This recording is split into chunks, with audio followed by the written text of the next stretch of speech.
Бәріне сәлем, құрметті достар, әсіресе физик мұғалімдер, қайырлы күн, көңіл күйіңіз жақсы деген ойдамын. Осы сәуір 2025 жылы қайта тестілеуге кіріп жатқан мұғалімдерге, енді болашақта кіретін мұғалімдерге пайдасы тисін деген ниетпен осы тегін сабағымызды YouTube арнамызға шығарып отырмыз.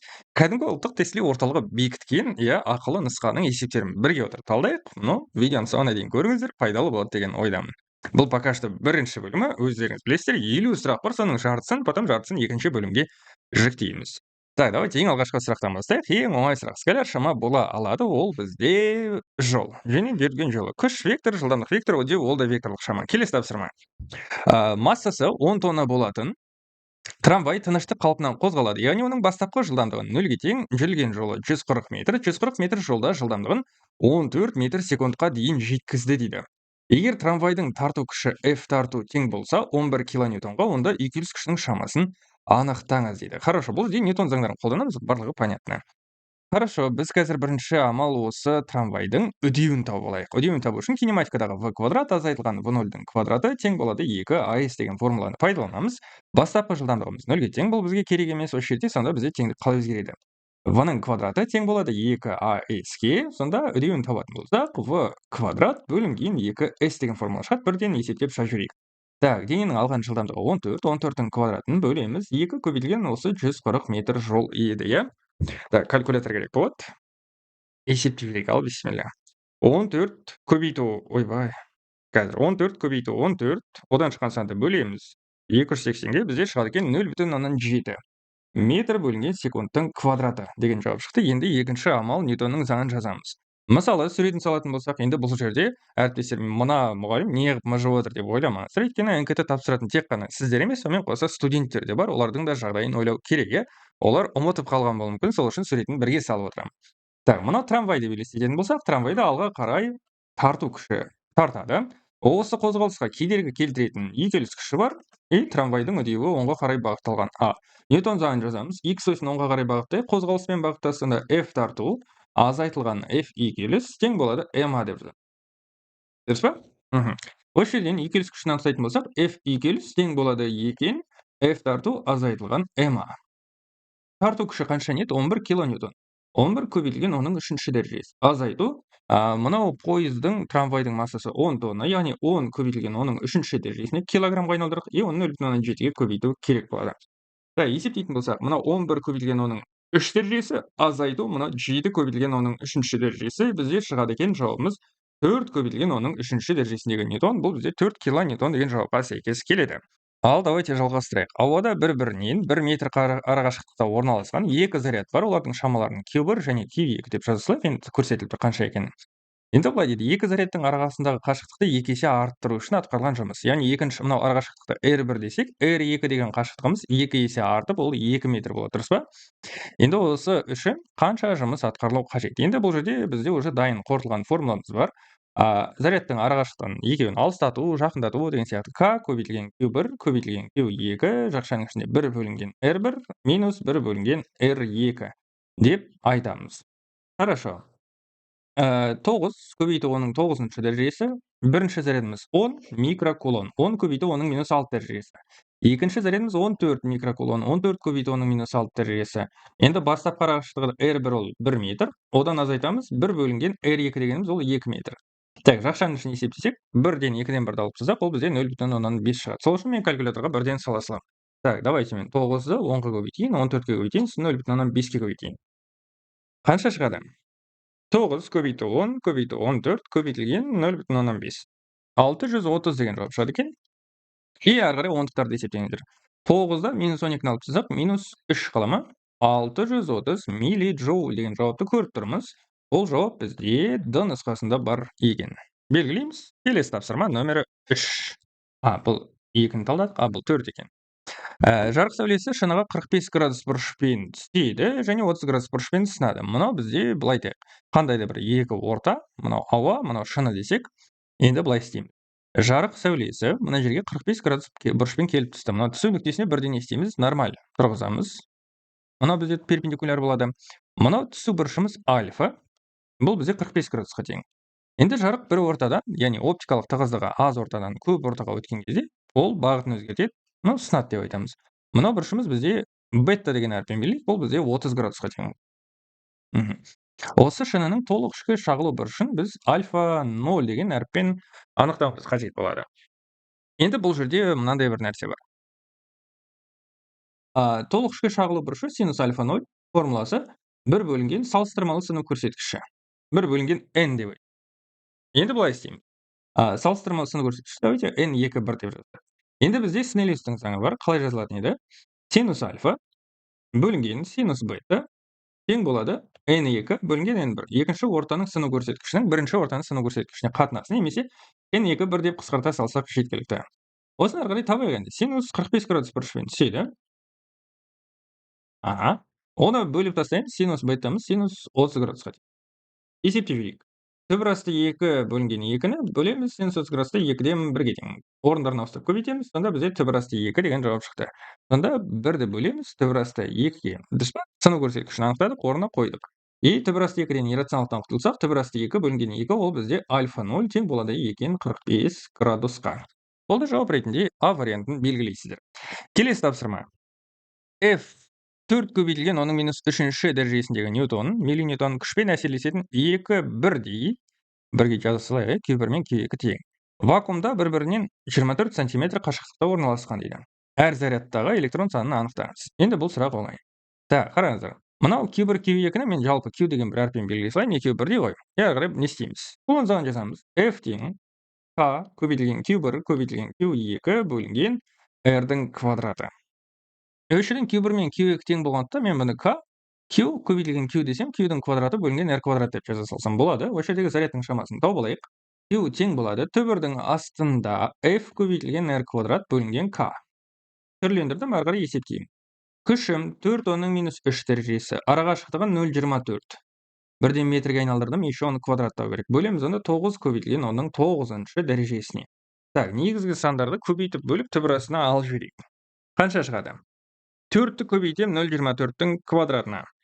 0,24-ге 2 рет көбейттім, бөліп тастаймын оны 9-ға. Өшім 0,0256 деген жауап шықты. Түбірге бірден ала салайын, менде 0,16. 0,16 көбейту 10-ның қанша дәреже шығады?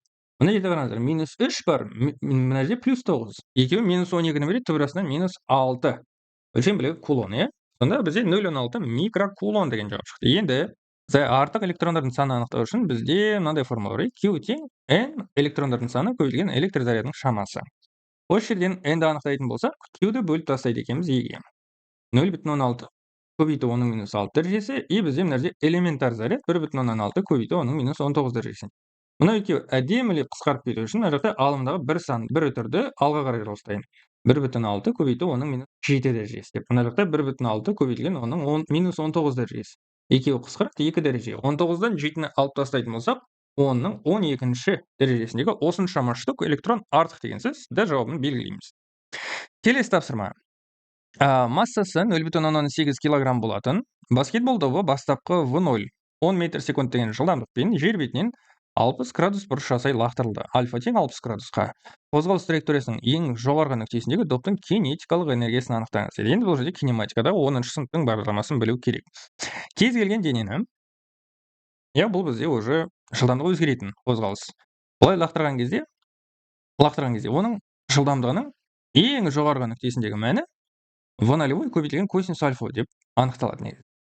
Түсінікті? Өйткені енді мен қосымша сабақ ретінде оны айтпай қойын, біз оны видео сабақтарда толыққанды айтамыз. Неге ол косинус альфа, неге ол синус альфа деген сияқты. Общем, мәселенің бәрі проекцияда болып тұр. Осы жердегі жылдамдығын анықтап алайық. V тең V0 көбейтілген косинус альфа. Қанша болады? Бастапқы жылдамдығы 10, косинус 60 градуста бізде 2-ден 1-ге тең. 2-ден 1 деген сөз ол 5 метр секунд шығады деген. Енді доптың кинетикалық энергиясын анықтау үшін екінші шамал E кинетикалық тең mv квадрат бөлінген 2 дейміз. Массасы 0,8, жылдамдығы 5-тің квадратын бөлеміз 2-ге. 0,8-ді 25-ге көбейтсек, одан шыққан санды 2-ге бөлсек, бізде 10 джоуль деген жауап шығады екен. Жауап ретінде А нұсқасын белгілейміз. Келесі тапсырма. Бекітулі жылжымайтын блокқа асыра тасталған салмақсыз созылмайтын жіп дейді. Бұл жерде мынау сөздердің жазылуы маңызды. Жібіміздің салмағын ескермейміз. Бізде еще ол блоктың жіптің салмағы ескерілмейді. Оның барлығы ескерілетін болса, бұл уже олимпиаданың есебі болып кетеді. Мынандай бір екі жіп бар. М1 және М2 дейді. Енді қараңыздар, жүктердің қозғалыс кезіндегі үдеуін анықтаңыз. Енді бұл есептерді шығарып жүрген адамдарға формуласын бірінші 2 жолмен шығарайық, бірден формуласын жазып бере салайын. В общем, былай. Мына жерде былай істейсіздер.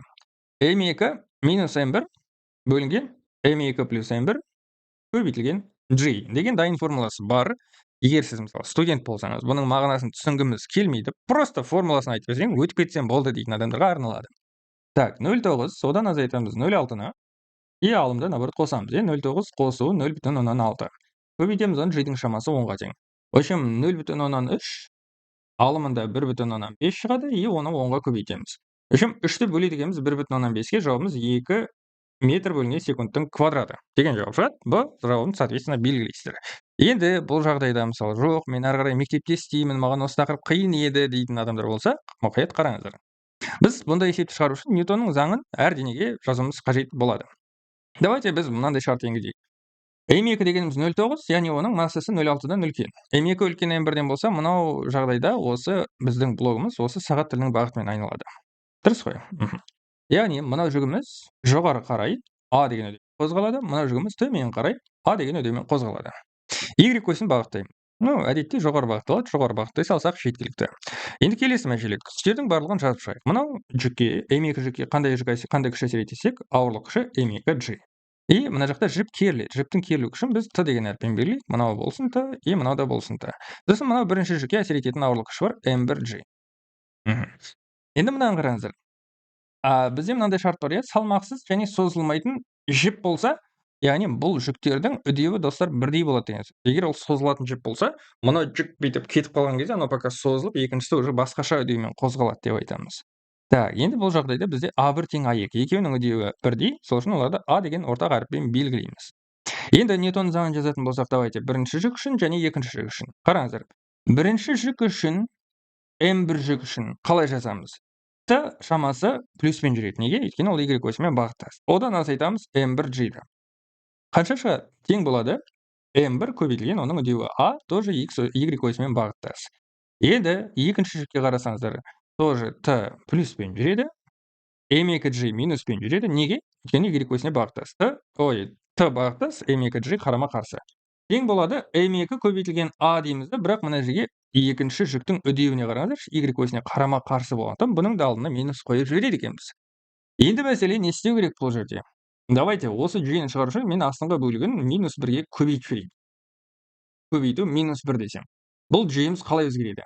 Т азайтылған m1g тең болады m1-ға. Мына жақта -1-ге көбейтетін болсаңыздар, m2g плюспен жүреді, мынау минус Т болады, мынау бізде m2a болады. В общем, все в идеале болды. Енді не істейміз? Мына бірінші теңдеуді екінші теңдеуге аламыз да полный қосамыз. Екеуін бір-біріне қоссаңыздар, сол жағына қосамыз. Т азайтылған m1g қосу m2g азайтылған Т. Мына жақта m1a қосылған m2a. Ары қарай енді математикалық тек қана түрлендіру, мына жерде жіптің керілу күштерінен осылайша құтылып алдық. Сонда бізде теңдігіміз қалай шығады екен? m2g азайтылған m1g тең болады. Мына жақта жақшаның ішіне m1 плюс m2 деп жазып, a-ны шығарып жіберетін болсам, и как раз осы жерден үдеуіміз шығады екен ғой. m2g азайтылған m1g бөлінген m1 плюс m2 емес, әдемілік үшін m2 плюс m1 деп жазайық. И осылайша жақшаның сыртына шығарып жіберемін. m2 азайтылған m1 бөлінген m2 плюс m1 и жақшаның сыртына g көбейту деп жаза салуға болады. Егер официально шығаратын болсақ, кішкене уақытың жоғалсын. Егер сіз мысалы уже опыты бар, тәжірибесі бар, бұндай есептерді шағып жүрген адамсыз, сіз нәрекке шығарып кетесіз деген ойдамын. Так, көкжиектің үстіндегі дене полюсының биіктігі дейді. Бұл жерде жауап енді сол жердің географиялық ендігіне тең болады. Енді астрономияны 9-шы класста бар, 10-шы класста бар, бір рет қайталап өту керек, космологиясымен бірге. Келесі тапсырма. Бір текті магнит өрісінде ұзындығы L 40 см болатын өткізгіш 20 метр секунд жылдамдықпен ілгерілемелі қозғалады.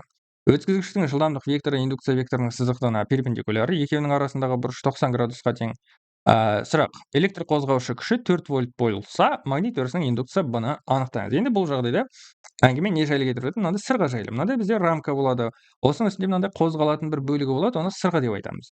Енді сырға қандай да бір V деген жылдамдықпен оңға қарай қозғалатын болса, және осы конструкцияның барлығы магнит өрісінде орналасқан болса, мынау рамада не пайда болады? Индукциялық тоқ деген ұғым пайда болады. И осы жерде біздің формуламыз қандай еді? VVL синус альфа деп таба саламыз. И осы жерден түрлендірейік. Магнит өрісінің индукциясы B тең болады эпсилон бөлінген V көбейтілген L синус альфа. Эпсилонның шамасы 4 вольтқа тең, бөліп тастаймыз, жылдамдығы 20, өткізгіштің ұзындығы 0,4 метрге айналдыру керек. Синус 90 градуста 1-ге тең. Есептейік. 4 бөлі 20 бөлінген 4 бөлі 20 бөлінген 0,4 десек, үшін бізде 0,5 Тесла деген жауап шығады екен. Ол жауап бізде Б нұсқасында бар. Келесі тапсырма. Нөмірі 10-шы сұраққа да келіп жетіппіз. Былай дейді, массасы 1 тонна, оның 3-ші дәрежесінде килограмм, 1000 килограмм деп айтсақ болады. Жоғары қарай 0,2 метр бөлінген секундтың квадраты деген үдеммен көтеріледі. Сұрақ, лифтті жоғары қарай 2 метр биіктікке көтеру үшін лифт тростарындағы керілу күштерінің атқарған жұмысы дейді. А тең сұрақ. Енді бұл жағдайда біз қалай жазатын едік неге? Егер лифт жоғары қарай көтерілсе, біз дененің салмағын mg плюс А дейміз, е? Дәл сол сияқты бұл жағдайда атқарылатын жұмысымызды былай жазамыз. mgh деп жай ғана ұбт есептерінде жазсақ, бұл жағдайда mg плюс А көбейтілген h деп жазылады. Подробно түсіндірмей қойып, біреулерге мүмкін қызық болмай қалатын шығар. Массасы 10-ның 3 дәрежесі 1000-ға тең. G-дің мәні 10-ға тең, үдеуіміз 2, биіктігіміз 2-ге тең. Өшім 14-ті 2-ге көбейтетін болсам, 28 көбейтілген оның 3-ші дәрежесіндегі джоуль деген жауап шығайын деді. Бірақ 12-ні 2-ге көбейтсек, 24 болады екен ғой. Бірақ сонда да жауабымен дұрыс келмей қалды. Мен кейде бір негелерді осылай байқамай қаламын, сол үшін кейде айып етпеңіздер. Үдеуіміз 0,2-ге тең екен ғой. Сол кезде жауабы сәл басқашалау шығады. Так, 10,02-ні 10,2-ні. Әне, математика менің сүйікті досым. 2-ге көбейтетін болсақ, 20,4 көбейтілген оның 3-ші дәрежесіндегі джоуль 20,4 килоджоуль деген жауап шыға келеді. С нұсқасын белгілейсіздер. Келесі тапсырма. Шойыннан және мыстан шар жасалынды дейді. Хорошо, суретін салып қояйық. Түсінікті болсын, мынау бізде мыс. Мыс шарының көлемі шойын шарының көлемінен 2 есе үлкен. Мыс үлкен болса, значит, шойынымыз кішкентай болу керек. Аха. Енді нөмірлеп алайық, ыңғайлы болсын, е? Мынау 1 болса, мынау 2. Сонда көлемін қалай жазамыз? 2 еселенген V2 деп жазамыз ба? Ал массасы 0,89 дейді. Бұл енді сөйлем мыс шарының көлемі деп басталғаннан кейін, бұл, соответственно, уже мыстың массасы M1 болады. 0,89 килограмм. Контекстке мұқият қарау керек. Шойын шарына әсер ететін ауырлық күші. F ауырлық Ш деп қойын, или 2 деп қойын, шойын демей. Тең сұрақ. Көлемдері бар ма? Біз тығыздық бар екен. Хорошо, шойынның тығыздығы берілген. Бізде шойынның тығыздығын мен ро деп жазамын, И2 деп жазамын. Хорошо, ро 2 менде 7000 килограмм бөлінген метр куб. Шатастыратындай сұрақтар қандай? Оңай сұрақ, бірақ шатасып қалулары мүмкін сендер. Әбден мүмкін. Давайте біз былай істейік. Мысалы, бұлардың массаларының арасында қатынас бар ма? Әлде жоқ па? Еще мыстың тығыздығы берілген, ро 1. 8900 килограмм бөлінген метр куб. Хорошо, мен кәдімгі қарапайым формуладан бастайын. Ол мыстың массасы дегеніміз, ол мыстың тығыздығы көбейтілген оның көлемі. ро 1 көбейтілген V1. Мынаның массасы M2 тең болады ро 2 көбейтілген V2. Мына екеуінің арасында қатынас бар ғой. Давайте бүйте салайық. Мына V2-ның V1-дің орнына мен алып келейін де былай жасайын. 2 көбейтілген V2 деп. Дұрыс па? Енді екеуін бір-біріне бөле салсақ, қалай қарайсың? M1 бөлінген M2 тең болады. V2 мен V2 қысқарады да 2 ро 1 бөлінген ро 2 қалады. Бізге как раз таки M2-ні табу керек қой. Екінші шардың массасын табу керек. Соответственно, ауырлық күшін таба саламыз. M1 көбейтілген ро 2 бөлінген 2 ро 1 деп анықтай салсақ болады. M1 бірінші шардың массасы 0,89 көбейтілген. Екінші шардың тығыздығы 7000. Одан шыққан санды бөліп тастайды екенбіз. 2 еселенген ро 1-ге. Ро 1-іміз бізде 8900 болады. Массасын табайық, и 10-ға көбейте саламыз, болды. Ары қарай проблема жоқ. 0,89 көбейтілген 7000, одан шыққан санды бөлеміз 2-ге, и бөліп тастаймыз 8900-ге. 0,35 шықты. Оны 10-ға көбейтіп, 3,5 деген А жауабын белгілейміз. Мына жерде шыққан жауабымыз 0,35. Бұл бізде килограмм есеп. Ары қарай шығарып аласыздар деген. Келесі тапсырма. Температурасы балқу нүктесіне уже жеткен темірді балқытуға жұмсалатын энергия. Меншікті балқу жылу берілген, енді бұл формула оңай. Q тең лямбда М. 270 килоджоуль, оның 3 дәрежесі. И көбейтеміз оны 5-ке. 270-ті 5-ке көбейтетін болсақ, шығады екен 1350. Көбейтілген оның 3-ші дәрежесіндегі джоуль деген жауап шықты. Енді соответственно ондай жауап жоқ. Давайте біз бұны тағы да 1000-ға бөліп тастайық. 1350-ді сонда 0,135 көбейту оның 6 дәрежесі. Немесе үтір жылжыту деп айта салайықшы. Не сонда 0,135 мегаджоуль болады екен. Келесі тапсырма. Атмосфералық қысымы 3 еселенген судың тереңдігін анықтаңыз дейді. Хорошо, судың түбіне терең қарай түскен сайын бізде гидростатикалық қысым не істейді? Арта береді. Гидростатикалық қысым бізде ρGH деген формуламен анықталады. Ро мынау сұйықтың тығыздығы, H деген бағанның биіктігі деген сияқты. Енді мынау қысымымыз атмосфералық қысым P0-ден 3 есе үлкен болу керек дейді. Болды ғой? Атмосфералық қысымның мәні бар. Тереңдікті анықтай саламыз. H тең болады 3P0 бөлінген ρG. 3 көбейтілген оның 5 дәрежесі бөлінген судың тығыздығы 1000. Қалыпты жағдайда теңіздің суы болмаса, оны 10-ға көбейтеміз. В общем, 3 көбейту оның 5 дәрежесі бөлінген оның 4 дәрежесі. Бола ма? Сонда 30 метр деген тереңдік шығады. Ол жауап бізде С вариантында. Келесі тапсырма. Қандай да бір радиоактивті үлгінің жартылай ыдырау периоды Т-ға тең. И осының алғашқы Т бөлінген 2 уақыт аралығындағы атомдар санының ыдырамай қалған бөлігі N-ді анықтау қажет болады. Есептейік. N тең N0, как раз мынау. N деген ыдырамай қалған бөлігі формуласы. Көбейтілген 2-нің минус Т бөлінген кішкентай Т деген формула көмегімен анықталады. N0 көбейтілген 2 көбейтілген нәрсеге уақыттың орнына Т бөлінген 2 бөлінген периодымыз Т-ны қоя салса. Үшім мынау екеуі қысқарады. N0 көбейтілген 2-нің минус 2-ден 1 дәрежесі қала ма? Дұрыс па? Минус 2-ден 1. Минус 2-ден 1 деген сөз, ол былай деген сөз. N0 и бөлімінде бізде шығады екен Т-2. Математиканың заңдарын білу керек. Минус төмен қарай түсірді, 2-ден 1 деген ол Т-2. Үшім, 1 бөлінген Т-2 деген бөлігі ыдырамай қалған екен. Мынаның алдындағы сандағы анықтасақ қана жеткілікті. Т-2-ден қанша шығады? 1-де 40 бар ма? 1-ді бөлем 1,41-ге немесе 1-де 4-ге десек, в общем, жауап шығады екен 0,71 N0. В общем, 71% ыдырамай қалды деген. 71% ыдырамады. Ыдырамай қалғаны. Қаншасы ыдырап кетті десе, 100%-дан азайтып тастайсыздар, сонда 29 деген пайыз шығады. Вот, жауап сонда бұл болады. Келесі тапсырма. Радиусы R, үлкен әріппен жазылса, 1 сантиметр, ол бізде оның минус 2-ші дәрежесіндегі метр. Потенциалы фи 60 киловольтқа тең, 60 оның 3 дәрежесі. Металл шарды жерге өткізгіш сым арқылы қосады. Өткізгіш сымдағы бөлінетін энергияның мөлшері дейді. Бізде энергияның мөлшерін қандай? W деген әріппен энергия ғой. E десек болады, W десек болады. Қандай формулаларды білеміз? Потенциал бар, вольт. Радиус бар. Қандай формулаларды білеміз? Еще оны жерге сым арқылы қосады дейді. Өткізгіш сымда қанша энергия мөлшері бөлініп кетуі қажет? Мынау вольт, мынау метр.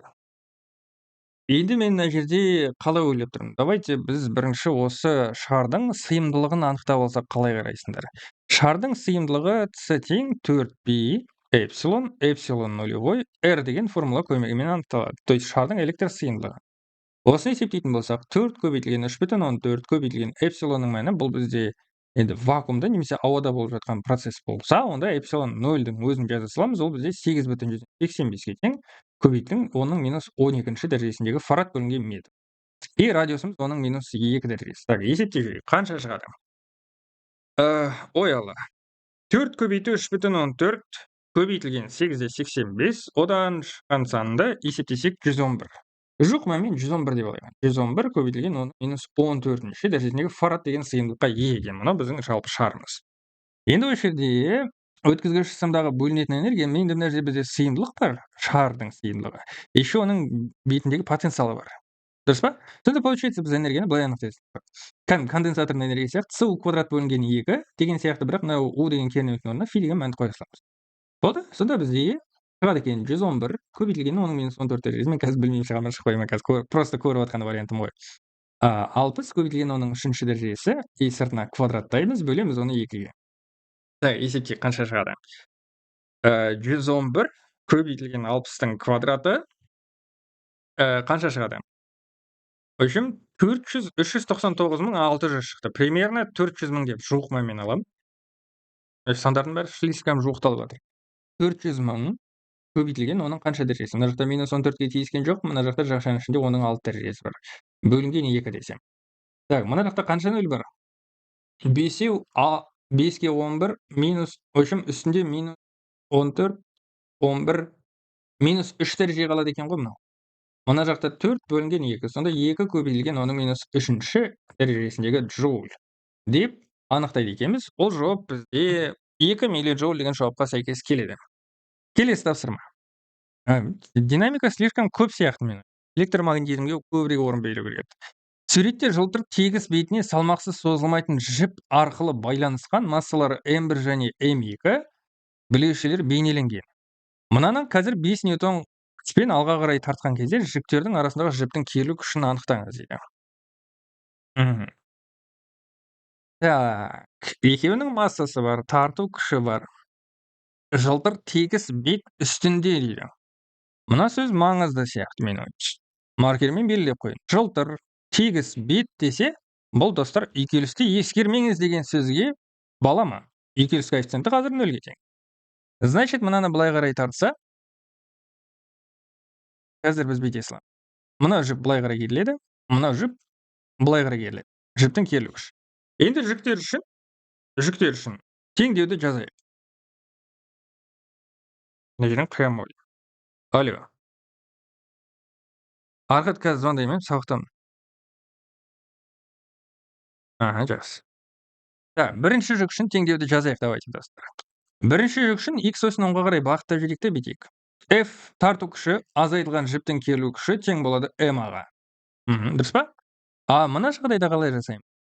Екінші жүк үшін t деген күш тең болады m-ға. Десек. Мәссаған. Неге өйтіп істедім? Өйткені мынау жіпке кері қарай әсер ететін үйкеліс күші жоқ, оны алға қарай жіптің көмегімен тартып келе жатқан ғана күш бар. T тең болады m-ға. Значит, біз мынаны алып келеміз, t-ның орнына қойып жіберсек, бізде не шығады? F азайтылған m-а? Ойбай, бізге жіптің керілу күшін анықтау керек. Онда наоборот, заменить. F минус t тең болады. m-ның орнына t-ны қойып жіберсем. Сонда F тең болады 2t-ға, сонда жіптің керілу күші t тең болады F бөлінген 2-ге. Сонда 5-ті 2-ге бөліп тастасақ, бізде 2,5 ньютон деген жауап шығады екен. Жалпылама осындай. Енді сонда мына жіптердің үйкеліс күшін ескермеген кезде олардың массалары принципе керек емес дейді. Жауап ретінде B нұсқасын белгілейміз. Қазір мен примерно жауаптарын көріп отырмын.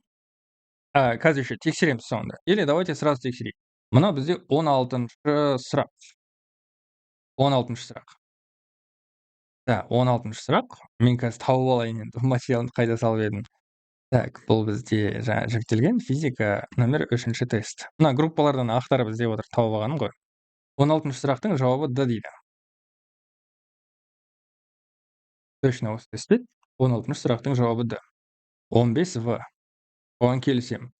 14-тің жауабы В дейді. Бұлар дұрыс. Значит, 16-ның жауабы дұрыс емес. 16-ның жауабы бізде 3,175 ньютон шығу керек еді. Каким-то образом, но бұл жағдайда шықпай қалды. Так, неге шықпай қалды? Тарту күші минус Т тең m-ға.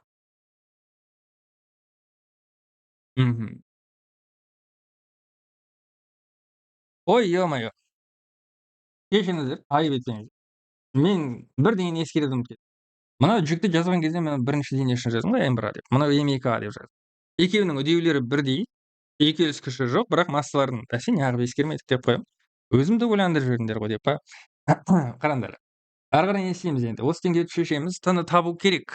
T-ны табу үшін бізге екі теңдеуді, скорее всего, қосып жіберу керек шығар, иә? Жоқ, қосып жіберген болмайды. Екеуі жойылып кетеді екен. Екеуін бір-бірінен азайтайық. Болмаса екеуін бір-біріне бөлейік.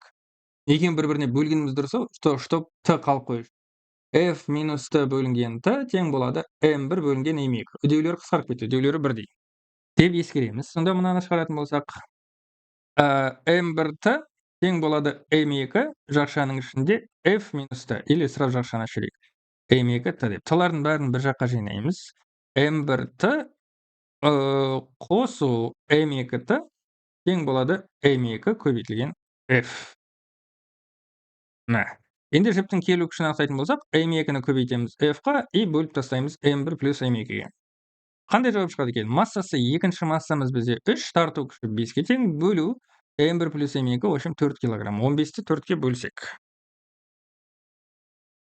15 бөлу 4 тең болады. Бәсе 3,75 ньютон енді шықты. Моя вина, признаю, оны мойындаймын. Кейде бірдеңелерді бүйтіп ескермей ұмытып кететін жағдай болды. Соған кешіріңіздер. Келесі тапсырма. Нөмір 17. Мә. Толқын ұзындығы лямбда 312 нанометр болатын монохроматты жарық сәулесі мыс пластинаға түскен кезде ол жақта тежеуіш кернеу 1,53 вольтқа тең дейді. Эйнштейн теңдеуімен кетеміз бе? Фотоэлектрондардың шығу жұмысын анықтаңыз. А шығу тең сұрақ. Енді жазайық Эйнштейн теңдеу. Жалпы мына түсіп жатқан фотондардың энергиясы ол шығу жұмысына плюс тежеуіш кернеуге кетеді ғой, бұл жағдайда Е болады. Енді үшіден А шығуды анықтайтын болсақ, ол бізде болады екен Е фотон азайтылған Е. Фотонның энергиясын H бөлу лямбда деп анықтаймыз, азайтылған Е. Заряд не үшін беріп қойған? Бұл электрондар екен ғой, кешірім сұраймын. Бұл сонда бізде әрі қарай тек қана есептеу қалды. H бізде қанша еді? 6,63 еді. Көбейтілген жазылып тұр екен, минус 34 дәреже бөлу, көбейтілген 3 оның 8 дәрежесі бар. Бөліп тастаймыз толқын ұзындығы 312 нанометр. Минус 9 дәреже. И азайтамыз одан зарядтың шамасы. Бұл бізде электрондар 1,6, оның минус 19 дәрежесі. И көбейтеді екенбіз оны кернеуіміз қанша? 1,53. Есептейік. Сол жақ бөлігін есептей алайық енді. 6,63-ті көбейтеміз 3-ке, одан шыққан санды бөлеміз 312-ге, бізде шығады екен 0,06375 деген жауап шықты. Көбейтілген оның қанша дәрежесі? Так, минус 34 и плюс 17 деп ала салайық. 34-тен 17-ні алып тастасам, минус 17 дәреже. Азайтылған мына жақта қанша шығады? 1,6-ны 1,53-ке көбейтетін болсам, 2,448. Түрлерін қояды ұмытып кетпейін кейде. Қате есептердің бәрін, қателерін бәрін көріп қоятын болдыңдар ғой, ұят болды. Так, енді біз әрі қарай шығарамыз. 6,375 деп мынаның дәрежесін минус 19-ға дейін дәлдейміз да, мынаны 2,448 көбейтілген оның минус 19 дәрежесіне келтіреміз, екеуін бір-бірінен азайтамыз. 6,375, одан азайтамыз 2,448-ді, бізде шығады екен 3,927 көбейтілген оның минус 19 дәрежесіндегі джоуль. Ондай жауап бізде Б нұсқасына сәйкес келеді. Осы жауапты белгілейсіздер. Келесі тапсырма. Ойбай, мынау не деген реакция? Уранды нейтрондармен атқылайды, ол жақта цинк тағы бір элемент пайда болады, и бізге осы ядролық реакциясындағы X және Y сандары дейді. X және Y сандары. В общем, X деген бұл бета ядролардың саны ғой, мынау электрон деген бета ядро. И мынау бізде нейтрондардың саны табу керек осында. Хорошо. Ал, хорошо, енді бұндай есептерді шығару үшін үсті және асты деп бөле саламыз. Тек қана жоғары жағындағы, сандарға қарайтын болсаңыздар, 235 плюс 1, мына жақта стрелка, яғни теңдік белгісін қоямыз. 140 плюс 94 дейді. 140 плюс 94, қосу X көбейтілген 0, қосу Y көбейтілген 1. Енді астыңғы бөлігі бойынша 92 қосылған 0 тең болады 58 плюс 40. Мына жақта X-ті минус 1-ге көбейту керек, сол үшін ол минус X болады. Мына жақта Y көбейтілген 0. В общем, мына жақта X, мына жақта Y 0-ге тең, бұларды алып тастасақ болады. Әрі қарай кәдімгі теңдеу сияқты шығарамыз енді. 236 тең болады. 140-қа 94-ті қосып жіберу керек. 234 бола ма? Плюс Y. Мына жағдайда енді 92 тең болады 58-ге 40-ты қосам. 58 қосу 40. 98. Минус X. Кәдім теңдеу ғой. Y тең болады. 236-дан азайтамыз 234 деп. Шығады екен 2. X-тің мәні тең болады екен бізде 6-ға. X тең 6, Y тең 2 деген жауап бізде А жауабында бар. Давайте, келесі тапсырма. Бақылаушы белгілі бір уақытта өз орналасқан орнынан көретін бүкіл аспан шырақтары проекцияланатын жорамал сфера Бақылаушы белгілі бір уақытта өзі орналасқан орнынан көретін, бүкіл аспан шырақтары проекцияланатын жорамал сфера. Бұл бізде, қателеспесем, аспан сферасы деп аталады ау деймін. Астрономиядан хабарым жоқ екен негізі, иә. Так, бұл бізде 19. 19-дың жауабы шығып тұр бізде А. Иә, осындай болады екен жауабы. Келесі тапсырма.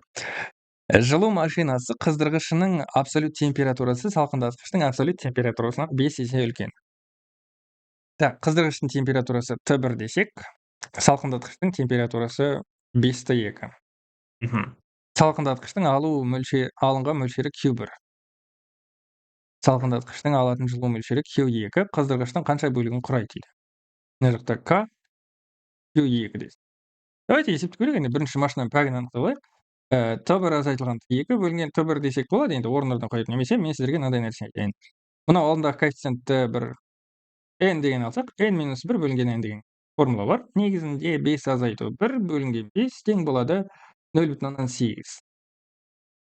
Пәгі 0,8. Енді бұл жерде мынандай сурет, ары қарай формуласы, давайте суретпен шығарсақ болады. Мына бізде қыздырғыш. Мына бізде салқындатқыш. Мына жақта жұмыс денесі болады, ЖД деп қояйын, жұмыс денесі. Енді бұл машинаның пәкі 80% деген сөз, мына жұмыс денесіне осы мына қыздырғыштың энергиясының 80% беріледі деген сөз. Салқындатқышқа, значит, оның қалғаны 20% барады ғой. Сонда салқындатқыштың алатын жылу мөлшері қыздырғыш берген жылудың тек қана 0,2 бөлігін құрайды деген. Хорошо. Давайте. Осымен бүгін бірінші бөлімді аяқтайық толығымен. Бастапқы 20 есеп, кейін қалған 30 есепті келесі бөлім қылып шығарамыз. Пока что уақыттың тапшылығына байланысты осылай болып тұр. Иә, мынау менің Instagram парақшам. Сұрақтарыңыз болса, оқыту курсы бойынша, олимпиада курстары бойынша сұрақтарыңыз болса, жазыңыздар. НКТ-ға дайындық, қойшым ұбт-ға репетитор болғым келеді, декреттен қайтып келіп көп нәрсені ұмытып қалдым деген мұғалімдер болса, тоже хабарласыңыздар. Бізде именно физик мұғалімдерге арналған сапалы, өте керемет курс бар. Курстың нәтижелері уже мұғалімдер пайдасын алып жатыр. Оқушыларды олимпиадаға шығарып оны қаладан ауданға, республика пока ешкім барған жоқ, өтірік айтпай қойын. Ауданға, но облысқа дейін бардық уже. Менің оқушыларым емес, мен оқытқан мұғалімдердің оқушылары сондай нәтиже көрсетіп жатыр. НКТ-дан бөлек бұл. Жалпы сабақ ұнады деген ойдамыз. Егер барлығы пайдалы болса, лайк басып, арнамызға тіркелуді ұмытпаңыздар. Келесі сабақта жолыққанша. Всем пока.